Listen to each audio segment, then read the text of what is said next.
Hello students, YouTube channel same sir chemistry गुरु में आपका स्वागत है। आज का जो वीडियो है उसका कंसेप्ट है इलेक्ट्रोलाइटिक सेल, वैद्युत अपघटनी सेल। इलेक्ट्रोकेमिस्ट्री का एक बहुत ही इंपॉर्टेंट टॉपिक है इलेक्ट्रोलाइटिक सेल। देखो क्या होता है इलेक्ट्रोलाइटिक सेल। एक ऐसी युक्ति होती है, एक ऐसा सेल होता है जो कि इलेक्ट्रिकल एनर्जी को, यहां ध्यान देना, इलेक्ट्रिकल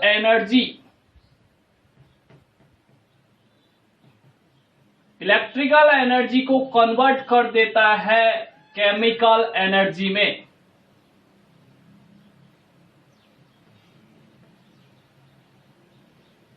ऐसे सेल को क्या कह देते हैं? Electrolytic cell. वह सेल जो विद्युत ऊर्जा को रासायनिक ऊर्जा में बदल देता है। ये ध्यान देना, विद्युत ऊर्जा किसमें बदलती है? रासायनिक ऊर्जा में बदल देती है। विद्युत ऊर्जा से रासायनिक ऊर्जा प्राप्त होती है। उस सेल को क्या कह देते हैं? इलेक्ट्रोलाइटिक सेल कहते हैं। इस सेल में क्या होता है कि किसी इलेक्ट्रोलाइट का विद्युत अपघटन करवाया जाता है, इलेक्ट्रोलाइसिस प्रोसेस करवाई जाती है। तो किसी विद्युत अपघटनी विलयन में जब विद्युत धारा प्रवाहित की जाती है तो विद्युत अपघटन की प्रक्रिया संपन्न होती है और उस विद्युत अपघटन प्रक्रिया के परिणाम स्वरूप विद्युत ऊर्जा किसमें बदल जाती है? रासायनिक ऊर्जा में बदल जाती है। अर्थात जब किसी विद्युत अपघटनी विलयन में विद्युत धारा प्रवाहित की जाती है तो विद्युत अपघट्य पदार्थ का अपघटन हो जाता है और एनोड और कैथोड पर रेडॉक्स अभिक्रिया संपन्न होती है। अर्थात जैसे ही विद्युत ऊर्जा प्रवाहित की, एनोड और कैथोड पर रेडॉक्स अभिक्रिया संपन्न होने से वो विद्युत ऊर्जा किसमें बदल गई? रासायनिक ऊर्जा में। उसी विद्युत ऊर्जा के परिणाम स्वरूप रासायनिक अभिक्रिया संपन्न होती है। तो ऐसा सेल क्या कहलाता है? इलेक्ट्रोलाइटिक सेल कहलाता है। जैसे फॉर एग्जांपल अपन बात करें इलेक्ट्रोलाइटिक सेल के उदाहरण की मैं बात करूं तो कौन कौन से सेल है इलेक्ट्रोलाइटिक सेल के रूप में प्रयुक्त किए जा सकते हैं? जैसे फॉर एग्जांपल ध्यान देना,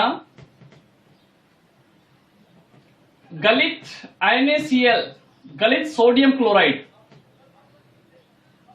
का विद्युत अपघटन,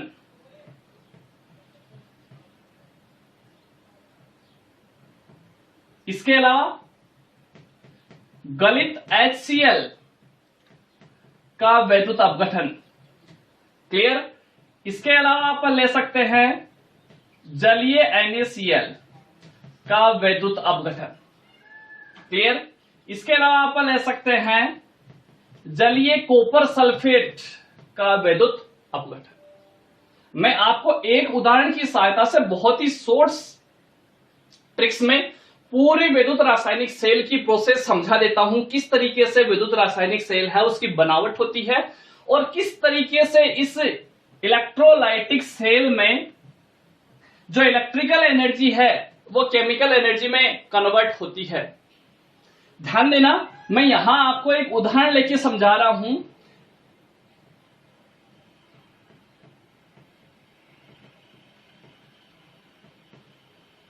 गलित NaCl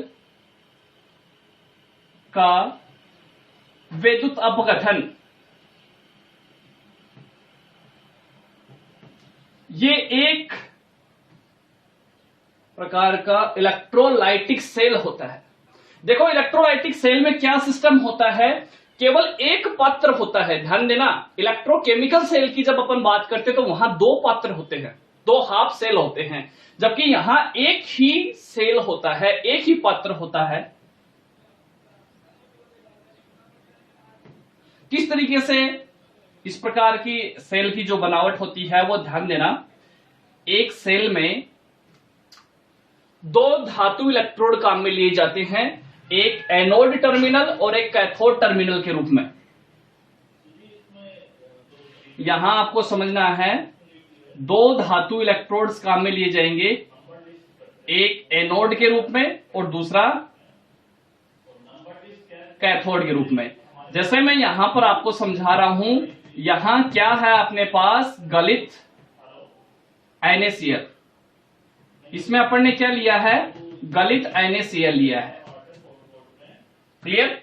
यहां ध्यान देना, ये जो इलेक्ट्रोड है, यहां पर गलित NaCl विलयन जब लिया जाता है तो यहां पर अक्रिय धातु इलेक्ट्रोड काम में लिए जाते हैं। यहां ये ध्यान देना, ये किस धातु के इलेक्ट्रोड है, प्लेटिनम धातु के इलेक्ट्रोड्स है। ठीक है, और ये जो प्लेटिनम धातु के इलेक्ट्रोड्स है वो ध्यान देना कैसे इलेक्ट्रोड्स होते हैं, अक्रिय इलेक्ट्रोड्स होते हैं। क्लियर? ये जो इलेक्ट्रोड होता है, एक इलेक्ट्रोड को अपन ने किस रूप में लिया, एनोड के रूप में, और एनोड पर चार्ज कैसा होता है, यहां ध्यान देना, कैसा चार्ज होता है, पॉजिटिव। ये जो एनोड का इलेक्ट्रोड है ये पॉजिटिवली चार्ज होता है। क्लियर? ये भी प्लेटिनम धातु इलेक्ट्रोड है, ये प्लेटिनम धातु इलेक्ट्रोड है। क्लियर? और ये जो प्लेटिनम धातु इलेक्ट्रोड है इसको अपन ने किस रूप में लिया है, कौन से इलेक्ट्रोड के रूप में लिया है, कैथोड के रूप में। और इस कैथोड पर चार्ज कैसा होता है, नेगेटिव होता है। क्लियर बात यहां पर? अब देखो यहां पर ध्यान देना, ये भी अक्रिय इलेक्ट्रोड है। अक्रिय इलेक्ट्रोड का मेन काम होता है इलेक्ट्रॉन्स प्रोवाइड करवाना, इलेक्ट्रॉन सोर्स के रूप में काम में आते हैं। ये ध्यान देना, अक्रिय इलेक्ट्रोड्स होते हैं वो। ये खुद इलेक्ट्रोड है, वो रासायनिक अभिक्रिया में भाग नहीं लेते हैं, ये इलेक्ट्रॉन्स को केवल सर्कुलेट करते हैं, एक जगह से दूसरी जगह है ट्रांसफर करते हैं, केवल खुद इलेक्ट्रॉन उत्पन्न नहीं करते हैं, इलेक्ट्रॉन ग्रहण नहीं करते हैं। दोनों इलेक्ट्रोड को ध्यान देना किसी बाह्य विद्युत स्रोत से जोड़ दिया जाता है। यहां ये बहुत इंपॉर्टेंट है, ये इसका पॉजिटिव टर्मिनल, ये इसका नेगेटिव टर्मिनल, ये एक्सटर्नल एनर्जी सोर्स है। ठीक है, जैसे ही बाह्य विद्युत स्रोत से जोड़ा जाता है तो इस परिपथ में, इस विलयन में धारा प्रवाहित होती है, इस विलयन में धारा प्रवाहित होने लगती है। और जैसे ही धारा प्रवाहित होगी तो ये जो NaCl विलयन है इसका विद्युत अपघटन होता है। जब इसका विद्युत अपघटन होगा तो क्या बनेगा, यहां पर Na+ और साथ में Cl-, धनायन और ऋणायन बनेंगे। अब होता क्या है, जैसे धारा प्रवाहित की अपन ने तो क्या किया कि ये तो नेगेटिव चार्ज वाला है, Cl- है, ये कौन सा इलेक्ट्रोड की ओर गमन करता है, नेगेटिव चार्ज वाला कहां गमन करता है, पॉजिटिव चार्ज इलेक्ट्रोड की ओर। तो ये तो गमन करेगा कहां, एनोड की ओर। और जो पॉजिटिव चार्ज वाला सोडियम है वो कहां गमन करता है, कैथोड की ओर। क्लियर बात यहां पर? तो जो इलेक्ट्रॉन का स्थानांतरण होगा यहां पर, यहां ध्यान देना, Na पॉजिटिव जा रहा है कैथोड की ओर और Cl नेगेटिव जा रहा है एनोड की ओर। क्लियर? अब किस प्रकार से यहां पर रासायनिक अभिक्रिया संपन्न होती है या किस तरीके से इलेक्ट्रिकल एनर्जी है वो केमिकल एनर्जी में कन्वर्ट होती है, यहां ध्यान देना। जब गलित NaCl का विद्युत अपघटन करवाया जाता है तो क्या रासायनिक अभिक्रिया संपन्न होती है, ध्यान देना। विद्युत अपघटन जब करवाया जाता है तो ये किस में कन्वर्ट होगा, Na+ और Cl- आयन में टूट गया। अब देखो यहां पर एनोड और कैथोड दोनों इलेक्ट्रोडों पर अलग अलग अभिक्रिया संपन्न होती है। एनोड पर कैसा चार्ज है, पॉजिटिव। क्लिक? और एनोड पर कौन सी अभिक्रिया संपन्न होती है, हमेशा ये याद रखो, एनोड पर हमेशा ही कौन सी अभिक्रिया संपन्न होती है, ऑक्सीकरण अभिक्रिया, ऑक्सीडेशन संपन्न।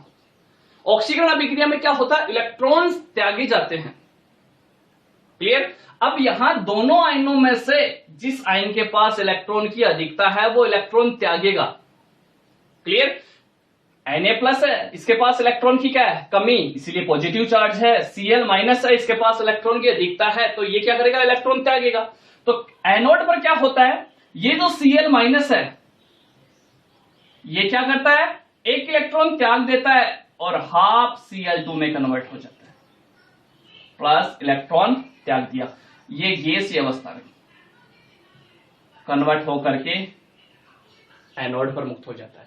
तो ध्यान देना, एनोड पर कौन सी गैस मुक्त हुई? Chlorine gas. और इसके विपरीत जब अपन बात करें कैथोड की अपन बात करें तो ध्यान देना, कैथोड पर क्या होता है? Negative charge. और साथ में कैथोड पर कौन सी अभिक्रिया होती है? रिडक्शन अपचयन अभिक्रिया।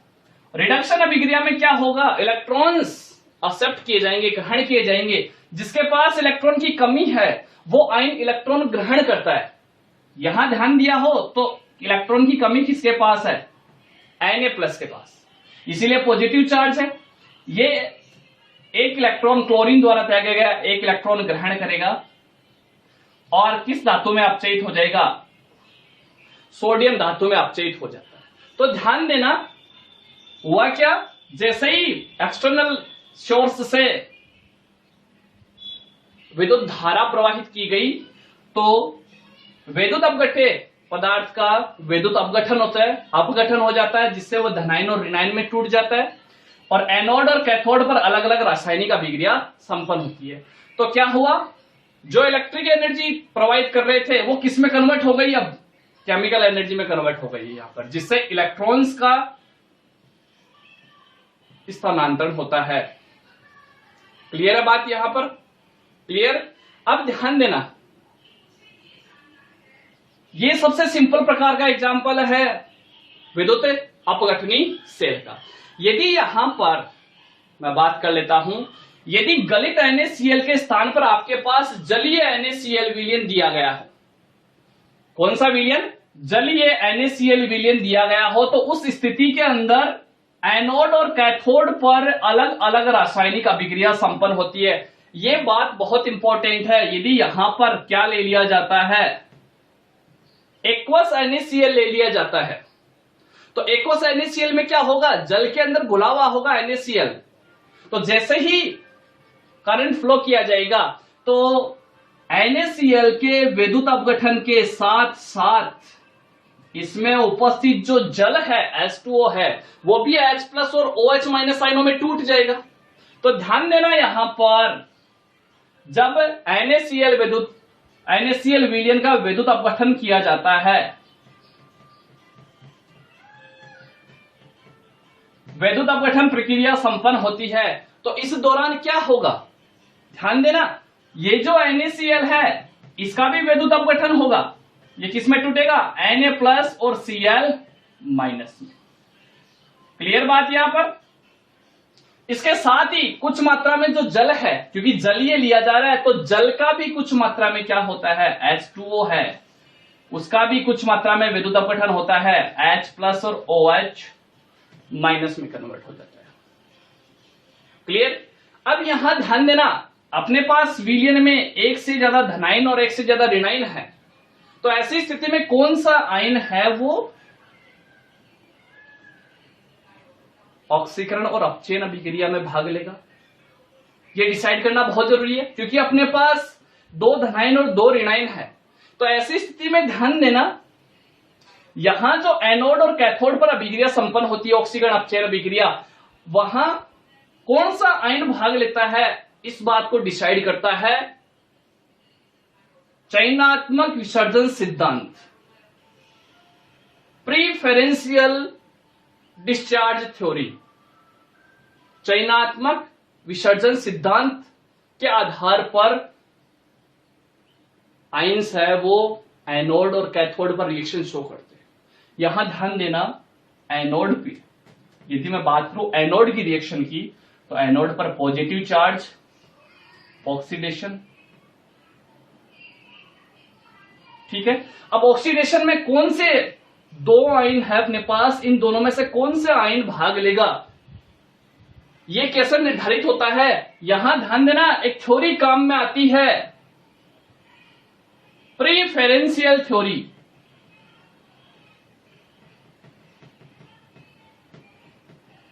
Discharge theory.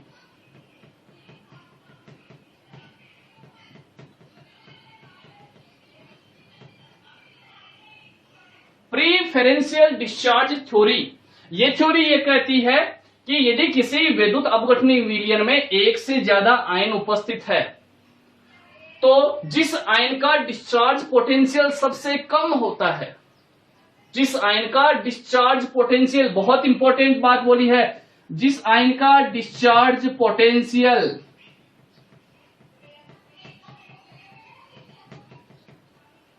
कम होगा वो सबसे आसानी से विसर्जित होगा, वो सबसे आसानी से विसर्जित होगा। यहां पर बात करें एनोड की रिएक्शन की, तो Cl माइनस और OH माइनस है, इन दोनों में से कौन सा आयन है, इन दोनों में से कौन सा आयन है वो विद्युत विसर्जन में भाग लेगा। यहां आपको ध्यान देना है, बहुत इंपॉर्टेंट है।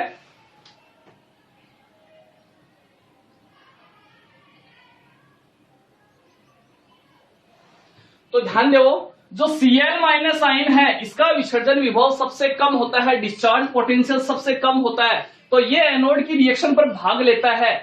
क्या होता है ध्यान देना, Cl माइनस है,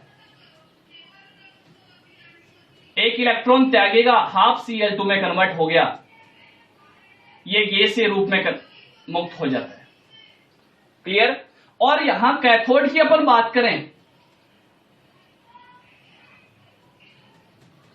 तो कैथोड पर क्या होता है, नेगेटिव, और कौन सी रिएक्शन होगी, रिडक्शन। किसका रिडक्शन होगा, दो आयन है Na+ और H+, दोनों में से कौन से आयन का रिडक्शन होता है, जिसका डिस्चार्ज पोटेंशियल कम है उस आयन का रिडक्शन होगा। तो कौन सा आयन का डिस्चार्ज पोटेंशियल कम है, ध्यान देना, H+ आयन का डिस्चार्ज पोटेंशियल कम है, इसका विसर्जन विभव कम है, इसलिए ये आसानी से विसर्जित होगा। तो क्या होगा, ये H+ क्या करता है, एक इलेक्ट्रॉन ग्रहण कर लेता है और कौन सी गैस में, हाफ H2 में कन्वर्ट हो जाता है। तो ध्यान देना, बहुत इंपॉर्टेंट है, जब गलित NaCl का विद्युत अपघटन करवाया जाता है तो एनोड पर क्लोरीन गैस और कैथोड पर कौन सी गैस रिलीज होती है, हाइड्रोजन गैस रिलीज होती है। यह है इलेक्ट्रोलाइटिक सेल, इस तरीके से संपन्न होती है अभिक्रिया।